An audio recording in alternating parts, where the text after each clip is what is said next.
Bienvenue à vous si vous nous rejoignez sur l'RTNC. Madame, Monsieur, bonsoir. Ce jeudi 16 mai, le président de la République, Félix-Antoine Tshisekedi Tshilombo, a reçu le cardinal Fridolin Ambongo, archevêque de Kinshasa.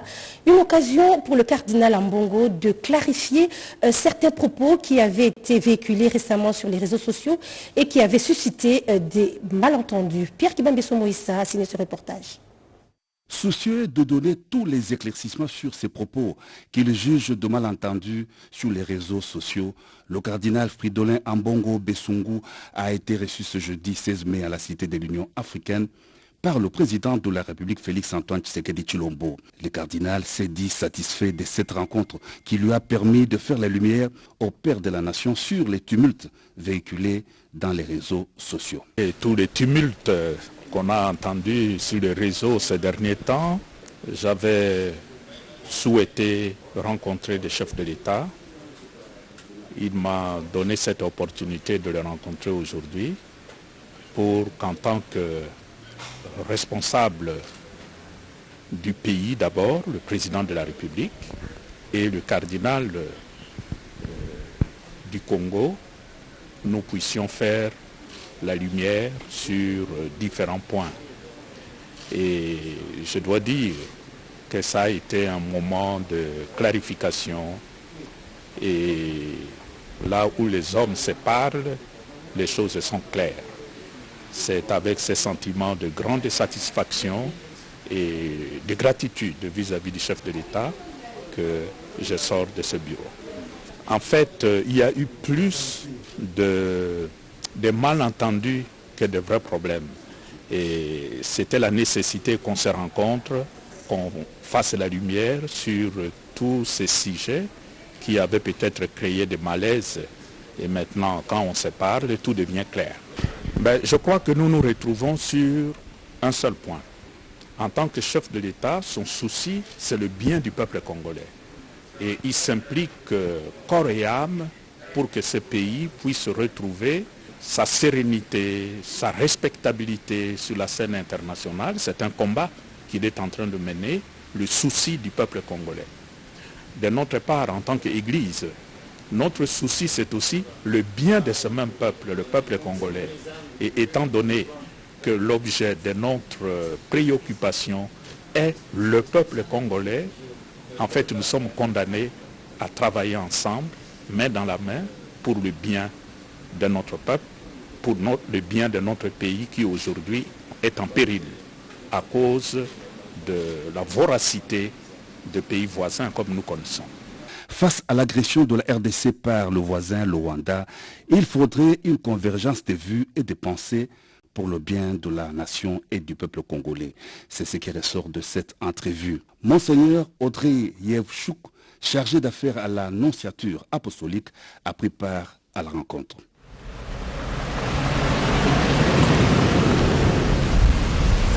Hier mercredi, le chef de l'État a reçu en audience l'envoyé spécial de son homologue mauritanien, Dr Bakumba. Les deux personnalités ont parlé de la candidature de la Mauritanie au poste de la direction générale du premier centre panafricain de formation et de recherche. Reçu en début de soirée ce mercredi, Dr Bakumba, ministre conseillère du président de la République islamique de Mauritanie, était porteuse du message de son président Mohamed Ould El Ghazouani à son homologue congolais, le président Félix Tshisekedi. La Mauritanie souhaite poser sa candidature au poste du directeur général du Centre africain de formation et de recherche administrative pour le développement, CAFRAD, une organisation intergouvernementale panafricaine basée au Maroc qui compte actuellement 38 États membres. À en croire l'envoyé spécial, le président de la République, Félix-Antoine Tshisekedi Tshilombo, a rassuré de son soutien à la candidature de la Mauritanie. Le président Ghazouani de la République islamique de Mauritanie, qui m'a chargé de venir lui parler de la candidature de la Mauritanie pour le poste de directeur général du CAFRAD. Le président Tshisekedi qui a beaucoup d'estime pour le président Razouani est engagé en tant que tout le monde connaît son leadership et je pense que nous pouvons compter sur son soutien, Inch'Allah. Autre sujet évoqué, la situation sécuritaire à l'est de la RDC. En sa qualité de président en exercice de l'Union africaine, le président mauritanien promet un soutien diplomatique constant au processus de paix de Luanda et de Nairobi pour restaurer la paix et la sécurité à l'est de la RDC. Notre président, en tout cas, a promis de soutenir le président Tshisekedi d'abord en tant que président de l'Union africaine en exercice, en tout cas de ne ménager aucun effort pour soutenir la paix dans ce conflit. Et ça a été aussi l'occasion de discuter du renforcement de la coopération entre les deux pays. Souhaitent renforcer notamment leurs relations bilatérales dans le domaine du commerce, de la pêche et de l'éducation. Et ce communiqué du ministère de l'Emploi, Travail et Prévoyance sociale. La ministre de l'Emploi, Travail et Prévoyance sociale porte à la connaissance du public congolais en général et des organisations professionnelles d'employeurs et de travailleurs en particulier qu'au terme de l'ordonnance numéro 23/042 du 30 mars 2023 fixant la liste des jours fériés légaux en République démocratique du Congo, la journée du vendredi 17 mai 2024, journée des forces armées de la République démocratique du Congo, est chômée et payée sur toute l'étendue du territoire national. Fait à Kinshasa, c'est signé Claudine Ndouzi Nkembe, ministre de l'Emploi. Le processus de pacification de l'Ituri entre dans sa phase décisive sur le terrain. C'est le résultat d'actes d'engagement de cessation des hostilités signés par les groupes armés de l'Ituri, dernièrement en présence du vice-premier ministre, ministre de la Défense nationale et ancien combattant. Conséquence, la circulation devient libre entre les populations de Walendu, Tachi et ceux de Bahema Nord. Des précisions avec Junior Selimani. Le leader du groupe armé Codeco de Walendu Tati et ceux de l'autodéfense de Bahema Nord s'engagent à œuvrer pour la paix dans leurs entités respectives. Ceci passe par la circulation des personnes et de leurs biens, engagement pris à l'issue de la réunion du comité de sécurité du territoire de Djougou, après la clôture du dialogue intra- et intercommunautaire réunissant les deux communautés tenues à Masumbuku.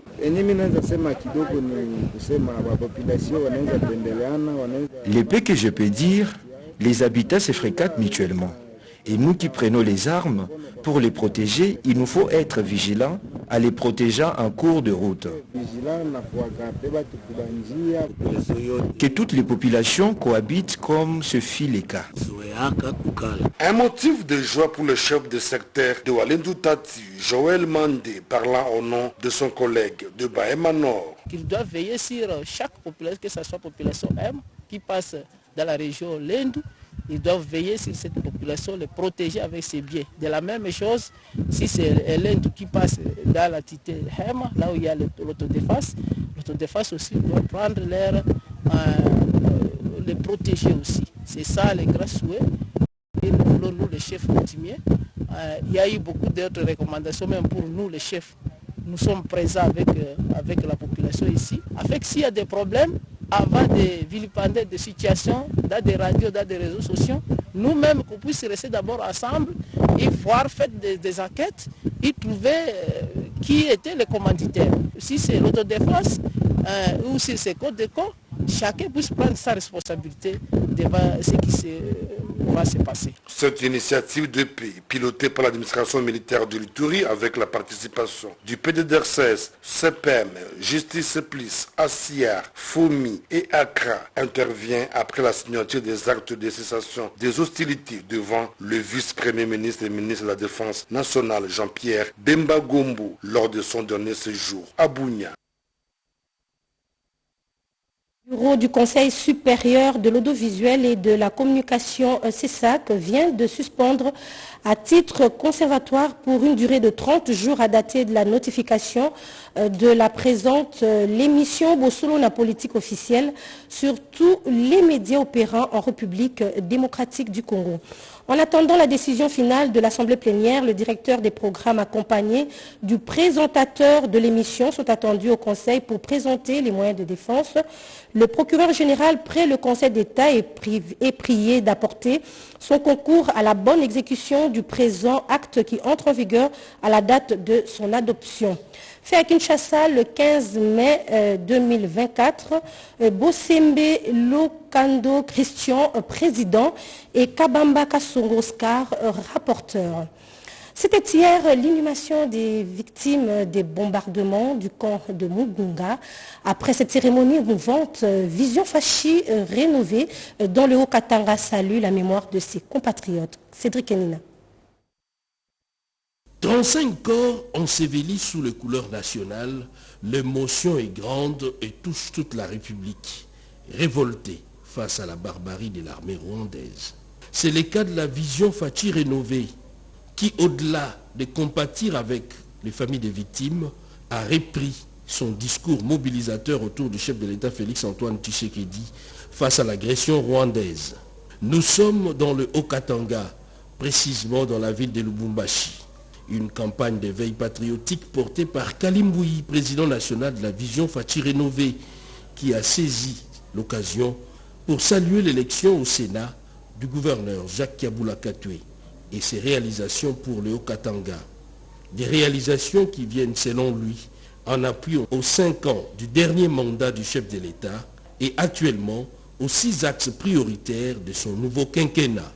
Vision Fachi rénovée reste ce gardien du temple de valeurs républicaines et compte toujours se mettre du bon côté de l'histoire. Voilà, Congo Airways a le réel plaisir d'annoncer à son aimable clientèle la reprise de ses vols à destination de Goma, mardi et samedi au départ de Kinshasa. Pour toute information supplémentaire, veuillez contacter le service clientèle au numéro de téléphone 081 5 5 5 5 869. Congo Airways fait à Kinshasa le 13 mai 2024. Le conseiller principal du chef de l'État, David Mukeba Kalingai, poursuit son séjour de travail à Kalemi, dans la province du Tanganyika, après avoir passé en revue les différentes infrastructures affectées par la montée des eaux. Il a visité les voiries urbaines de Kalemi en prélude de leur modernisation dans le cadre du projet 60 km initié par le président de la République. Faisant d'une pierre deux coups, après sa mission d'imprégnation de la situation des inondations, le conseiller principal du chef de l'État en matière des infrastructures, David Mukeba Kalingai, en séjour à Kalemi dans la province du Tanganyika, a visité les tronçons routiers concernés par les projets de construction et de modernisation des 60 km de la voirie urbaine de Kalemi. Ce projet, initié par le chef de l'État, Félix-Antoine Tshisekedi Tshilombo, en reconnaissance à la population de la province du Tanganyika qui l'a voté massivement, accède à sa phase des dernières études avant sa mise en œuvre effective. Une visite d'études en perspective avec les auxiliaires techniques du gouvernement provincial, Office des routes, OVD, urbanisme, habitat, aménagement du territoire, le CP a recueilli une idée générale sur ce que le garant de la nation attend de la prochaine ville de Kalemi. C'est le mobile d'adjoindre à la mission du conseiller principal. Les ingénieurs experts du bureau d'études TAA et SAS ont affirmé à mi-parcours de leurs études le caractère crucial et urgent de passer à l'exécution de ce projet qui va sans doute résorber les problèmes de l'habitat à Kalemi. Il y a déjà un bureau d'études qui a été recruté par le BCO qui est sur place ici, en train déjà d'effectuer les travaux liés à la production des études. Et puis s'en suivra les appels d'offres qui vont nous aider à recruter les entreprises qui vont devoir construire la voirie de la ville de Kalemi. La problématique des voiries urbaines de l'ensemble du pays, en l'occurrence celle de Kalemi, demeurant au cœur des préoccupations majeures du chef de l'État, le conseiller principal promet de faire un rapport complet au président de la République qui en décidera en dernier avec son gouvernement. L'intérimaire du Kouilou, Félicien, a reçu un trophée de mérite lui offert par l'Observatoire des médecins pour sa gestion orthodoxe.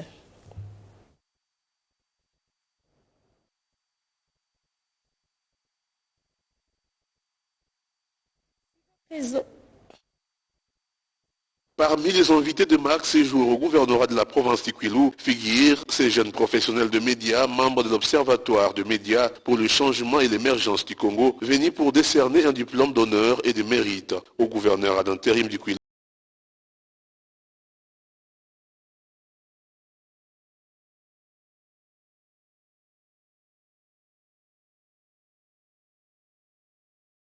De cet Asbel, M. Basseki Lituchik, c'est la gestion orthodoxe du Kouilou pendant cette période transitoire qui a plus motivé cet observatoire de médias à honorer Félicien Kiwayi. Au-delà de cela, Félicien est le tout premier vice-gouverneur du Kouilou d'avoir passé une remise et reprise civilisée et pacifique avec son titulaire Don Willy Chundala. La bravoure de cet artisan de la paix mérite l'honneur et être enseigné au sein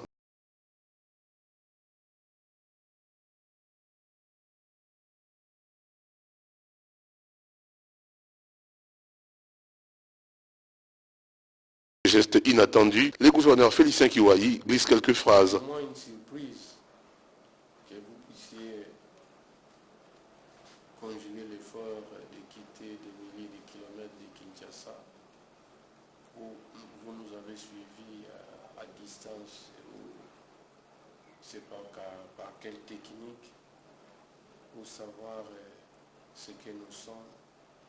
Nous pouvons que remercier votre structure d'avoir pensé à notre modeste personne. Voilà ces mots que je pouvais bien m'arrêter pour dire une fois de plus merci d'avoir suivi nos actes de près ou de loin. C'est par une photo de famille et ces deux parties se sont séparées. Pour l'assainissement de la capitale, fruit du partenariat entre l'hôtel de ville et une entreprise turque, Al-Bayrak. Un lot de plus de 200 engins en provenance de la Turquie vient d'être réceptionné dans le cadre de l'assainissement de la ville-province Kinshasa à la concession des TP dans la commune de Limete. Ces nouveaux engins, conformément aux dimensions de rue et crielles de Kinshasa, vont permettre à l'entreprise Al-Bayrak d'accélérer le nettoyage des artères et rues ainsi que l'évacuation des déchets de la ville-province Kinshasa. Fruit du partenariat public-privé, l'hôtel de ville de Kinshasa et la société Al-Bayrak, a souligné le gouverneur sortant de la ville-province Kinshasa, Gentini Ngobila. L'objectif est d'améliorer les conditions environnementales des Kinoises et Kinois étant de faire rayonner toutes les communes de la capitale d'un nouvel éclat. Je suis hyper content, je suis plus que content. Donc les go, en ce qui concerne le grand travail d'envergure et la lutte contre l'insalubrité, va pouvoir commencer ici, dans notre ville de Kinshasa. Et nous pensons que dans les jours qui viennent, nous ne verrons plus traîner les ordures, les immondices, le long des artères de la ville ou devant les devantures de nos maisons ou magasins. Kinshasa Bopeto a toujours renfermé les vraies prémices de développement dans notre ville de Kinshasa. Le gouverneur sortant Ngobila Mbaka a par la suite rappelé les différentes réalisations à l'actif de son gouvernement provincial, entre autres les nouveaux marchés centraux, les routes construites et réhabilitées sous le leadership du président de la République Félix-Antoine Tshisekedi Tshilombo. La population quinoise, les bourgmestres sont donc conviés à s'approprier de ce projet dans sa phase opérationnelle pour que Kinshasa revête de sa plus belle robe. Et pour que l'assurance maladie obligatoire se mette en place, les réformes imposées par la législation doivent être portées à la connaissance de tous. C'est le sens de ce dialogue social engagé par le Fonds de solidarité de santé et le Conseil national de la couverture santé universelle. Hier mercredi, c'était avec les acteurs institutionnels du Congo central. Yvette Makuntima. Contribuer à l'opérationnalisation de l'assurance maladie obligatoire par l'harmonisation de points de vue avec les différentes parties prenantes, c'est l'objectif général de ces consultations qu'organise le Fonds de solidarité des santé et le Conseil national de la couverture santé universelle. Ces acteurs institutionnels du Congo central, notamment les députés provinciaux nouvellement élus, ont à s'approprier les cadres légaux et les réformes y afférentes. Des présentations à PowerPoint, des exposés et des échanges interactifs ont permis aux participants d'apprécier les améliorations et l'impact de la couverture santé universelle. Des consultations que le coordonnateur de la CSU apprécie à juste titre. Je rends hommage au président de la République pour avoir signé cette ordonnance. Et nous savons tous qu'aujourd'hui la couverture universelle maladie est le cheval de bataille du président de la République et nous l'accompagnons dans ce sens et nous allons tous travailler, chacun dans son domaine, pour que ce soit une véritable réussite et que la population du Congo central aujourd'hui vive dans toute quiétude. Le Fonds de solidarité des santé, seul établissement qui se charge de la facilitation de la mise en œuvre de la couverture santé universelle, prend part active à ces assises. La cécité n'est pas un frein à l'épanouissement dans la vie. Voilà pourquoi l'association Bartimé Académie a volé au secours des enfants aveugles de Kinshasa avec les kits scolaires pour aveugles dans l'objectif de faciliter leur éducation. C'est un reportage de la RTNC2.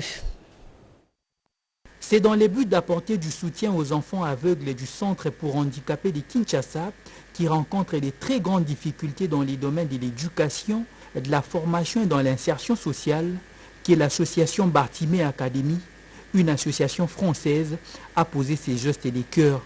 Pour Jessica Nganga, fondatrice de l'association Bartimé Académie, la cécité et le handicap n'est pas un frein.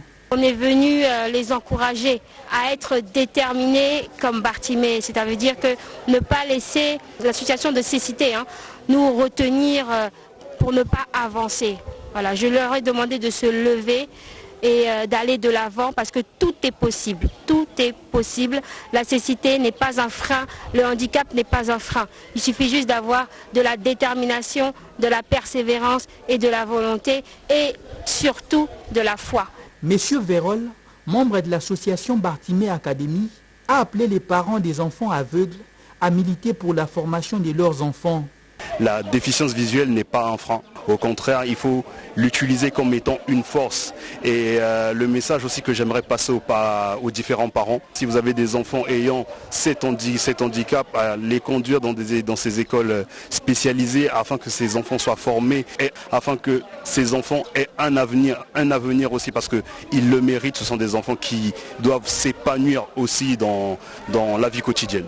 L'association Bartimé Académie a fait un don de plus de 80 tablettes que les aveugles utilisent pour écrire, du papier et du matériel pour les mathématiques. Passons à cette interview de Julia Kaonga, notable de l'espace Grand Kivu, qui appelle les Congolais à soutenir le chef de l'État et les FARDC. Elle était au micro de nos confrères de l'RTNC Béni.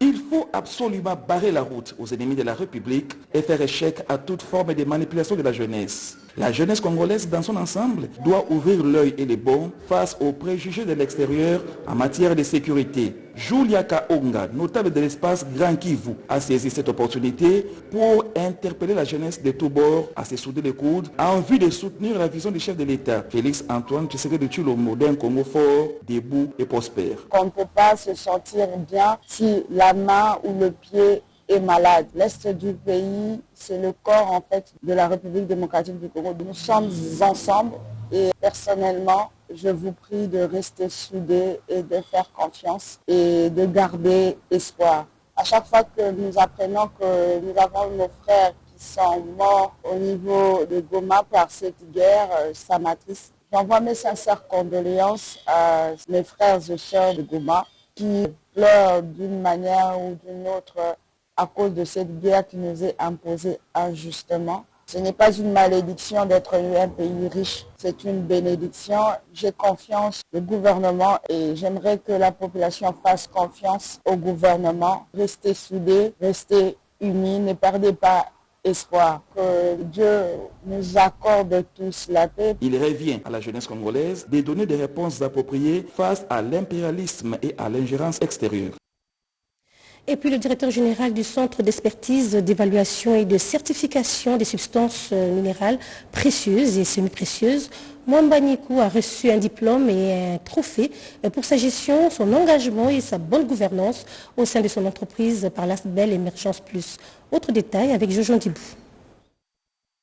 Pour avoir fait ses preuves dans la bonne gestion et la bonne gouvernance au sein du Centre d'expertise, d'évaluation et de certification des substances minérales précieuses et semi-précieuses, CESC, son directeur général Mwamba Kanyunku vient d'être plébiscité par l'ASBEL Émergence Plus. Grâce à son management éclairé, cet établissement, doté d'une autonomie administrative et financière, a bénéficié d'un laboratoire moderne installé à Moussampo. Nous sommes là dans la province du Lualaba. Cette infrastructure ultramoderne va à coup sûr permettre au CESC de maximiser les recettes de l'État. Il a également procédé à l'amélioration des conditions de vie et de travail du personnel du CESC. Nous n'avons pas un mot autre que vous dire merci. Comprenez que les défis sont grands, mais la volonté est là. Les agents du CESC sont super motivés. Ils sont pratiquement à jour, ils sont dans des formations. Et aujourd'hui, la grogne sociale est quasiment inexistante au CESC. Et l'esprit de travail, c'est l'esprit qui nous anime tous. Et nous sommes confiants que l'année 2024, il y aura encore beaucoup de surprises. Toutes ces raisons ont poussé le jury de l'ASBEL, l'Émergence Plus, a décerné un diplôme d'honneur et un trophée au directeur général du CESC, Mwamba Kanyunku, considéré à juste titre comme le meilleur mandataire du premier quinquennat du chef de l'État, Félix Antoine Tshisekedi Tshilombo.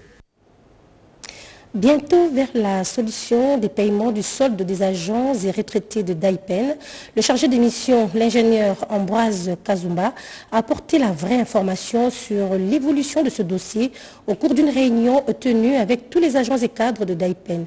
Rodé Panda, reportage. Il fallait donner la vraie information aux agents et cadres ainsi qu'aux retraités du domaine agro-industriel présidentiel de l'Ancélé Daipen pour dissiper tout malentendu. C'est la stratégie trouvée par le chargé de mission de Daipen, l'ingénieur Ambroise Kazumba. Je voulais juste sensibiliser les ex-agents de Daipen. Comme vous le savez, ils étaient vraiment induits en erreur par un certain Matadi qui donnait des fausses informations aux agents. Alors l'idéal serait de leur réunir, de leur donner la vraie information par rapport à l'heure de compte final, comment le gouvernement va payer. Voilà l'objet de l'arrêté. Ils ont eu la vraie information et je pense que d'ici là, ils vont revenir à l'ordre. Information sur le processus du paiement de compte final des ex-agents de Daipen, la stratégie de mise en œuvre pour assurer le bon déroulement de la paye de ces soldes, suivi des préoccupations soulevées par le personnel, sont là les 3 points alignés au cours de cette réunion d'éclaircissement. Après toutes les explications bien fournies et très claires, tout le monde en est sorti satisfait. Nous sommes satisfaits de cette information. Nous attendons les résultats. Nous avons vu les documents qui attestent qu'il a été nommé par le chef militaire. Dans la commission, il n'y a que les anciens de Daipen. Les agents et cadres de Daipen eux-mêmes n'ont pas hésité un seul instant de les confirmer. Des bébés siamois dans le territoire de Bomongo, province de l'Équateur, n'ont pas survécu après quelques heures de leur naissance, malgré leur transfert à Kinshasa pour une meilleure prise en charge. Et le député national Jean-Marie Mangobé, élu de Bomongo, vient de doter son territoire d'un appareil d'imagerie pour pallier à ce genre de situation à l'avenir, suivi d'une formation organisée pour les prestataires sanitaires. Une maman venue de la province de l'Équateur a perdu ses bébés siamois quelques jours après l'accouchement à cause d'une intervention médicale tardive malgré les efforts des médecins de l'Équateur et ceux de Kinshasa avec l'appui de l'honorable Jean-Marie Mangobé. Pour les responsables sanitaires du territoire de Bomongo dans la province de l'Équateur, ces cas seraient détectés bien avant et évités si on avait de bons équipements médicaux, d'où la nécessité de les équiper en matériel d'imagerie médicale de qualité. L'honorable Jean-Marie, ce qu'il a fait, c'est vraiment louable. Il faudra que tout le monde puisse suivre son exemple. L'échographie est très importante pour suivre la grossesse, pour les maladies gynécologiques. J'insiste beaucoup sur les formations gynécologiques et obstétricales. Informé de la situation, l'honorable Jean-Marie Mangobé a pris en charge la famille de ces nouveau-nés et ensuite il a initié une formation des prestataires sanitaires en imagerie médicale qui se sont déplacés de l'Équateur pour Kinshasa, la capitale. Ce, avant de doter cette structure hospitalière du territoire de Bomongo de matériel performant pour l'échographie et autres maladies, en vue de permettre aux utilisateurs de bien les manipuler. C'est l'honorable Jean-Marie Mangobé qui a mis ses moyens en jeu pour qu'on puisse quitter Bomongo de venir ici à Kinshasa pour suivre les formations en imagerie. Auparavant, à Bomongo, il n'y avait pas de l'appareil échographe. Les cas qui nécessitaient l'imagerie médicale, les autres traversaient de l'autre côté. Ce que nous avons déjà appris, c'est bon, c'est une formation qualitative et qui sera bénéfique pour le territoire de Bomongo. La population de Bomongo, très satisfaite du geste de ses dignes fils Jean-Marie Mangobé, elle n'a pas manqué de lui exprimer sa gratitude. Venus des provinces du Haut-Ouélé et de l'Ituri, les professionnels des médias de cette partie du pays ont bénéficié d'une session de formation pour le renforcement des capacités de compétences, aussi bien intellectuelles que professionnelles. À la clôture de cette formation basée sur les enjeux et défis de l'heure, des prix ont été remis. Pierre Mbouy Saïdi a signé ce reportage. À l'instar d'autres journalistes de la planète tout entière en général, et celle de la République démocratique du Congo en particulier, les professionnels de médias venus de la centaine de secteurs, chefferies, villages, groupements et agglomérations, éparpillés dans 3 territoires distincts, à savoir Ouatsa et Farage dans les Haut-Ouélé et Arou dans la province de l'Ituri, ont aussi célébré, dans une originalité spécifique, la Journée mondiale de la liberté de la presse, sous l'initiative de la Maison de communication Victoire Avenir, basée dans la cité minière de Kibali, et c'est en collaboration avec la sous-section de l'UNPC Ouatsa. Cette année, nous voulions faire les choses autrement. Nous savons que chaque année, nous nous réunissons pour réfléchir autour du thème établi. Mais cette fois-ci, nous avons voulu, au-delà de la réflexion, nous avons voulu aussi solliciter de l'appui financier auprès de nos partenaires Kibali pour encourager les jeunes qui sont aujourd'hui en train de monter dans le métier. 3 temps forts ont marqué cette commémoration festive, ponctuée par des grandes activités sportives et scientifiques. D'abord dans la matinée, ces professionnels de médias du Haut-Ouélé étaient au stade Sourou de Dourba où ils ont rencontré dans une rencontre de football loisir les infirmiers locaux, rencontre sanctionnée par un score de 3-0 en faveur de journalistes. Et ensuite, dans la soirée, ils se sont retrouvés dans une session de formation et de renforcement des capacités intellectuelles autour du thème de l'année. Session sanctionnée par la remise de prix aux meilleurs professionnels qui se sont distingués dans leurs domaines médiatiques respectifs. Belle opportunité pour l'administrateur du territoire adjoint de socialiser les professionnels de médias autour des défis et des enjeux des journalistes. Il convient de marteler que toutes ces activités ont été rendues possibles grâce au financement de la firme Kibali Goldmine par le biais de son département social. Fin de ce journal, merci de l'avoir suivi. La suite de l'actualité sur nos antennes, c'est tout à l'heure à 20h dans une présentation de Nancy Odia.